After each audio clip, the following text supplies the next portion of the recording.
हमारे सहयोगी संभव लगातार अभी भी बने हुए हैं, उनका रुख करेंगे।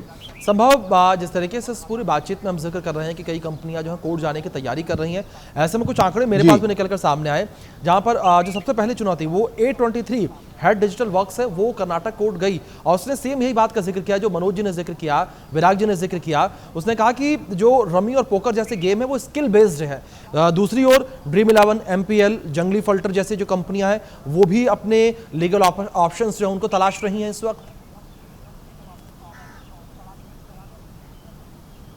जी बिल्कुल, देखिए यहाँ पर एक बात और मैं आपको शेयर करना चाहूँगा जो इम्पॉर्टेंट है, दर्शकों को जाननी चाहिए कि एक पब्लिक इंटरेस्ट लिटिगेशन फाइल हुई दिल्ली हाई कोर्ट में। उसकी डिटेल्स ये थी कि जो ये ऑनलाइन गेमिंग या बेटिंग है उसमें ये अनरेगुलेटेड बेटिंग को किसी तरह से बिल्कुल एड्रेस नहीं करता है ये जो पर्टिकुलर कानून है। इस पर मैं विराग सर से भी थोड़ा सा क्लैरिटी चाहूँगा कि किस तरह से, क्योंकि जो ये PIL है उसके अनुसार जो अनरेगुलेटेड बेटिंग है वो इस पर्टिकुलर कानून के तहत, इस पर्टिकुलर एक्ट के तहत कवर नहीं की जा रही है और इसका कहना है कि सिर्फ मनी गेम्स को ये कवर कर रहा है कानून, लेकिन जो ऑनलाइन गैम्बलिंग और बेटिंग है उस पर कोई लगाम लगाने के लिए ठोस कदम नहीं उठाए गए हैं कानून में। तो इनफैक्ट मैं विराग सर से ही समझने की कोशिश करूंगा कि ये एग्जैक्टली क्या ये सही है, क्या इस कानून की डिटेल्स, क्योंकि सर एक्सपर्ट हैं, हमारे दर्शकों को प्लीज़ बताएं कि इसमें ऐसी कोई चीज़ है जो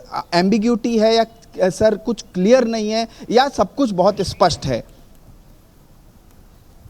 संभव ऐसा है कि आपके सवाल का जवाब देने के पहले एक जानकारी देता हूं। पिछले महीने आंध्र प्रदेश और तेलंगाना में 5 FIR दर्ज की थी ईडी ने PMLA के तहत और 29 लोगों के खिलाफ उन्होंने, जिसमें सेलिब्रिटीज भी थे, मामले दर्ज किए थे PMLA और सारी चीजों को। उसमें उन्होंने बोला था कि ये ऑनलाइन तरीके से सट्टेबाजी और दूसरी चीजों को बढ़ावा दे रहे हैं।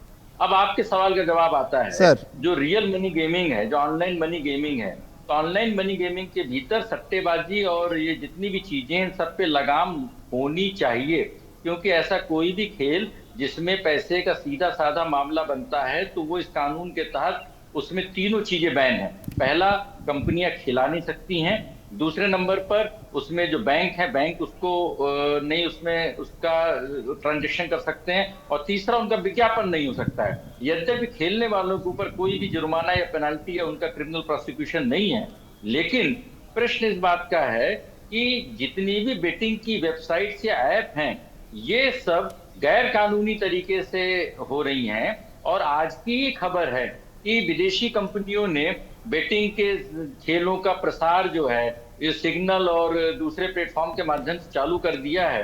सरकार ने बोला है कि हम विदेशी कंपनियों पर लगाम लगाने के लिए इंटरपोल की मदद लेंगे और इंटरपोल की मदद से इन कंपनियों पर रोकेंगे। पर प्रश्न इस बात का है, दो सवाल हैं।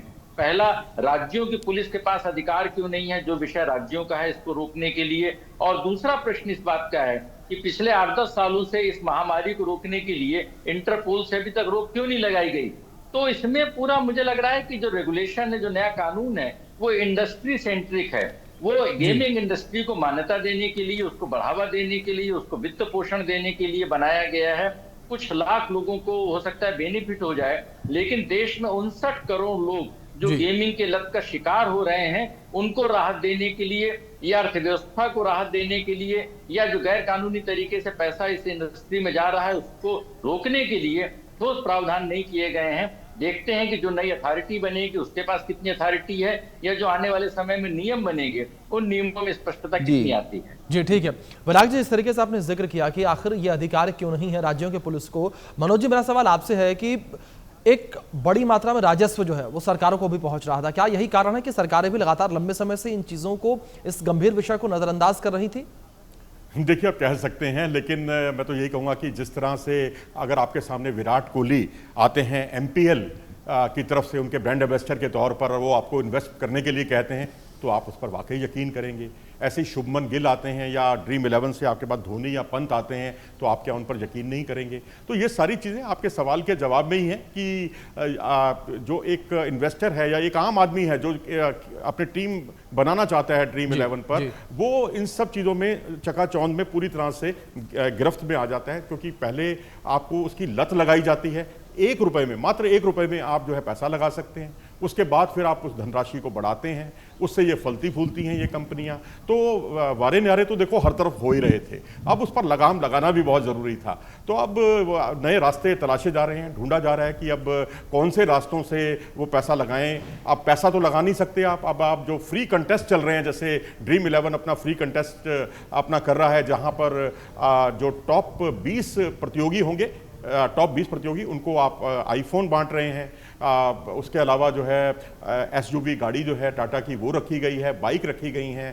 अब सवाल है कि आप कहाँ तक अपनी जेब से पैसा लगाते रहेंगे, कब तक ये सिलसिला चलेगा। उसके लिए भी उन्होंने एक रास्ता निकाल लिया, विज्ञापनों का रास्ता निकाल लिया है, और एडवर्टाइजर्स को ये भरोसा जताया जा रहा है कि जो आपको टीवी में या तमाम एड्स में जो आपको रेवेन्यू मिलता है या जो आपको प्रचार मिलता है, उससे कई गुना प्रचार आपको इन मंचों पर मिलेगा। बिल्कुल, मतलब कुल मिलाकर जिस तरीके से मनोज जी आपने जिक्र किया कि जो सवाल हैं उन्हीं सवालों में जवाब है, और जिस तरीके से फैसला आया है, ये फैसला लंबे समय से इसकी दरकार थी। दूसरी ओर संभव मैं आपके पास भी आऊँगा, और इस बीच जिस तरीके से लगातार इस पूरे फैसले का हम जिक्र कर रहे हैं, यहाँ पर एक संगठन है ऑल इंडिया गेमिंग फेडरेशन और ई गेमिंग फेडरेशन। ये फेडरेशन भी लगातार अपनी ओर से तैयारी कर रहा है और लगातार ये दलीलें देने की कोशिश कर रहा है कि ये फैसला गलत है, इस फैसले से लाखों रोजगार जो है वो इम्पैक्ट होंगे। संभव मनोज जी, आप दोनों का बहुत शुक्रिया जुड़ने के लिए। दूसरी ओर विराग जी, आपका भी बहुत शुक्रिया जुड़ने के लिए।